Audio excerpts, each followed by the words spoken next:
Right now on K10 News Midday, after Saturday night's tornadoes, folks are coming together to help pick up the pieces throughout the Sooner State. We'll take a look at the efforts. And those twisters were powerful. We'll hear more on their ratings and take a look at the velocity it had throughout Oklahoma. Thanks for joining us today for K10 News Midday. I'm Olivia Hersberg. Volunteers rolling up their sleeves alongside work crews to help people in Sulphur. K10's Lincoln Revel was there to see their efforts. Cleanup and recovery efforts are in full effect less than 48 hours after a deadly tornado swept through much of downtown Sulphur, destroying everything in its path. Now, volunteers are flooding in to try to help salvage what they can. Our town's devastated, but we will rebuild this. After an EF3 tornado ripped through the city on Saturday night, hundreds of people were left without homes and businesses. We have a count of about 75 residential homes damaged. I don't know the exact number of businesses, but the entire business area downtown was dramatically affected by this tornado. While people are picking up the pieces, countless emergency crews and volunteers have come to help clear some of the damage. We've had a tremendous outpouring of support from the community and from areas all around. Right now we're kind of overrun, and it's wonderful to see this many people show up and support this community. As of Monday morning, almost 40 injuries have been reported from the storm. First responders believe this number could have been much higher. I've worked a lot of tornadoes in a lot of places that weren't nearly as fortunate as we are with the number of injuries and fatalities, so praise God for that. Most of downtown has been blocked off for public safety. These are people's homes, their businesses, their livelihoods, and we're doing that to try to protect their property. In the aftermath, one thing is for certain.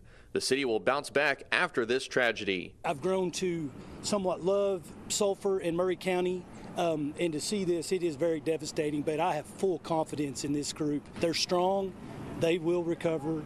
In Sulphur, Oklahoma, Lincoln Revel, K10 News. Let's get a look at our forecast for the morning with Amber in our Graco Heating and Air Weather Center. Amber, it feels like it's never ending. We've got more severe weather chances on the way. What are we expecting?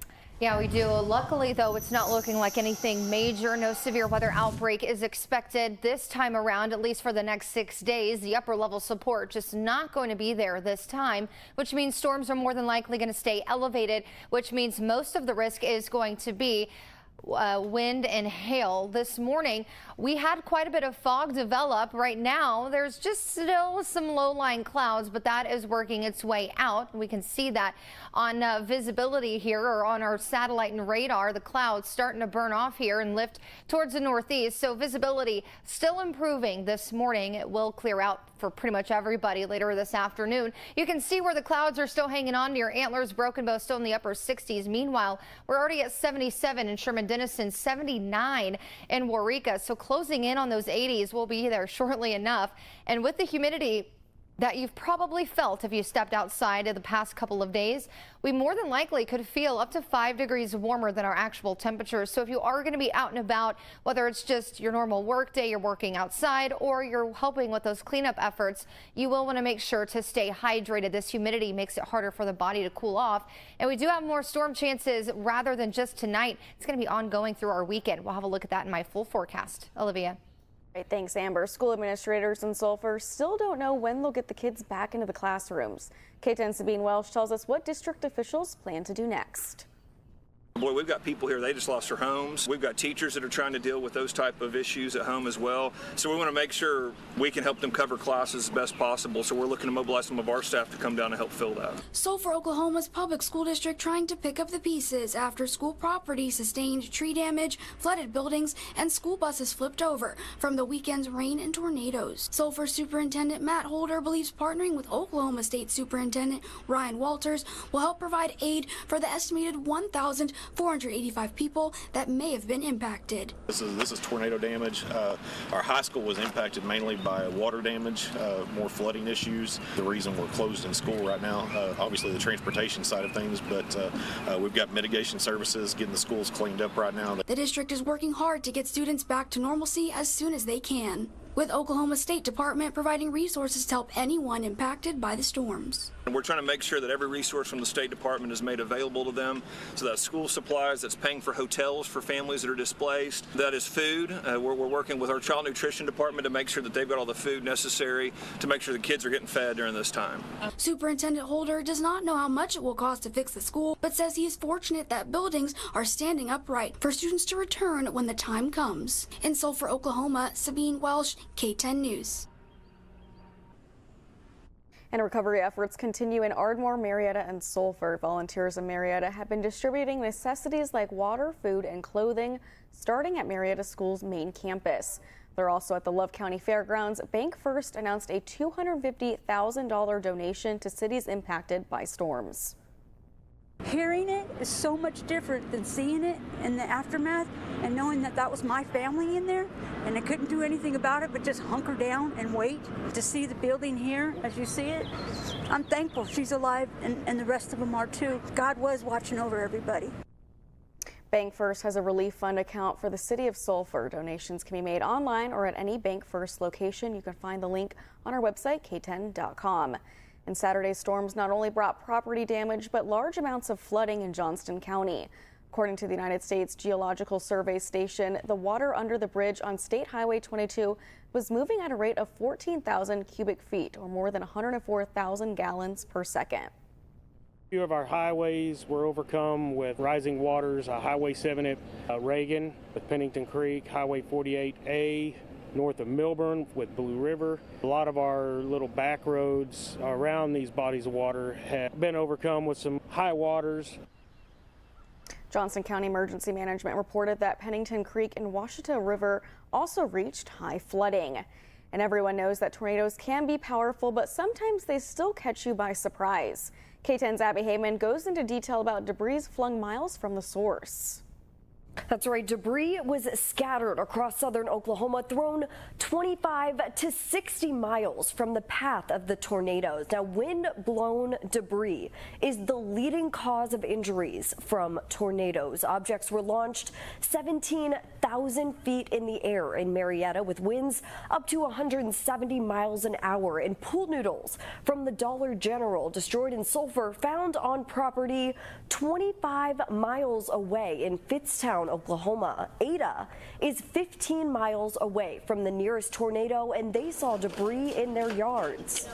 Some places got it more than others. Like, for example, my yard in Ada, limbs everywhere, just different stuff, you know. I mean, clean up for everyone across the state, for sure.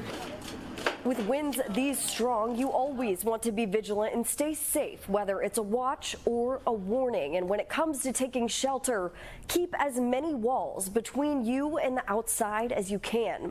So get in, get down, and cover up. You can always get the latest information on weather updates on our K10 weather app to know when you need to take shelter. In studio, Abby Heyman, K10 News.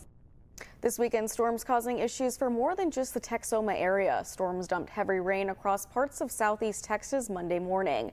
This car actually caught fire after it became submerged under an overpass in Beaumont. There was no word if anyone was in the car at the time. The heavy rain came from the same storm system that brought devastating tornadoes to parts of Oklahoma and Texas over the weekend. Those storms also then moved into southwest Louisiana, where more flooding was reported. 2 people died in Holdenville as a result of those tornadoes that blew through. While this weekend's storm came with tragedy, it also showed people's resilience. Corey Duke has more. It looks like a war zone. Metal mangled in trees, a silo tossed like a rag doll. The debris coating what was once 86-year-old Judy Kazie's home. Her niece, Stephanie Kazie, speaking on her behalf. We were on the phone with Judy when it hit her house, and she said, I think it's already hit. And my husband said, it's not. Get down on the ground now.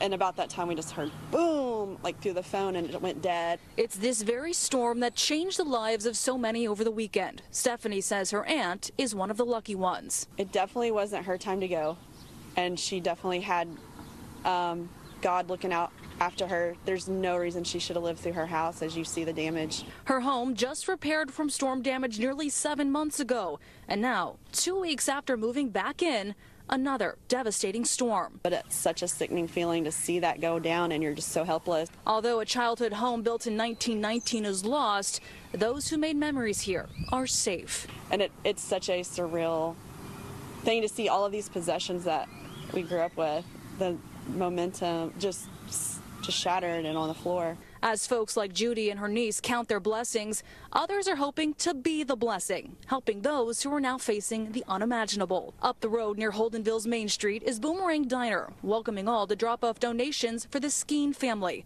The Skeens lost their 4-month-old in the storm. Officials saying their mobile home took a direct hit.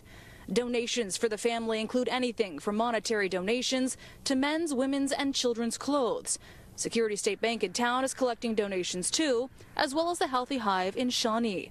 The scars of the storm's path now serving as a permanent reminder in the town of Holdenville. But a rainbow seen last night is giving hope. God's promises that it's going to get better, and it gave me such hope and joy yet last night that things can be rebuilt. We'll hug those that lost somebody. Residents pray for these wounds to heal and for a community to come together to ease the pain. Many areas across Texoma experienced destructive tornadoes, with many losing their houses, businesses, or even loved ones. One businesswoman from Sulphur, Oklahoma, recalls what she experienced during the storm that tore down her bar. And I turned around at that point, and because I turned around and I dove under the bar and got to the side of the bar on the floor, and I had like this, I just tried to get flat. I got flat, and the next thing I knew, all the rubble was on top of me. Raina Valcoon recounting the moment strong storms blew out her bar's windows in downtown Sulphur. By the time she took cover, the building had collapsed. She thinks at least 12 people were still inside when the structure gave way. Raina was buried for 40 minutes. All I heard was more screaming, and I was under there just trying to, I had a pocket of air, so I kept on trying to get and calm myself down. And Raina was eventually pulled from the pile of debris along with others that were at the bar. One of her patrons didn't emerge. Raina says the customer had been standing at the bar's front door. The woman, a regular at Raina's Sports Lounge for more than a decade. She used to sit right next there. That was her seat. Raina says the woman's kids were her life. Oh, as a regular. His grandmother has 2 children, a boy and a girl. Fantastic woman. Used to bring us food every Friday night for us to eat. You know, sometimes it was good, sometimes it wasn't, but most of the time it was good.